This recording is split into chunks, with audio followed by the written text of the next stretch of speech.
5月份最重要嘅節日，好多人都會講係母親節。最初有人會話呢啲係商家用嚟刺激消費者消費嘅節日。我年輕嘅時候都非常認同，我會覺得如果係愛你嘅家人，日日都係母親節。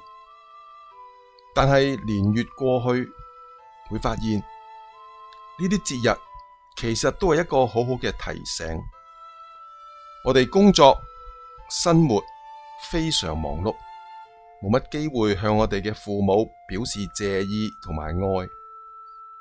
但係呢啲節日會提醒我哋要有表示，就算係一支康乃馨或者一句母親節快樂，都會令我哋嘅父母甜在心裏。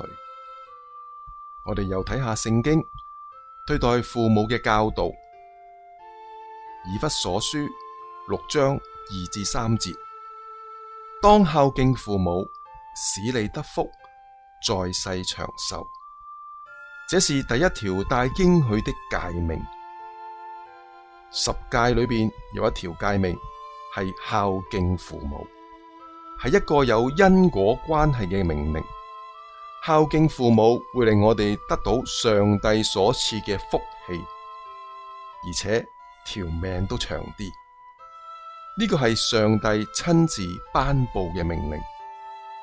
我哋又睇下耶穌基督喺釘十字架時候所講關於對佢母親嘅說話。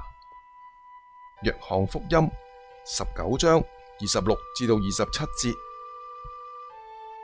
耶穌見母親和他所愛的那門徒站在旁邊，就對母親說：母親，看你的兒子。又對那門徒說：看你的母親。從那刻起，那門徒就接他到自己的家裏去了。耶穌釘十字架，知道就快要死嘅時候，佢都唔放心佢嘅母親，將母親交託俾一個門徒照顧。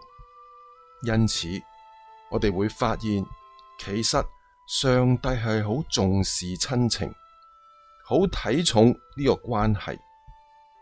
好快又到母親節、父親節，你又會有咩表示呢？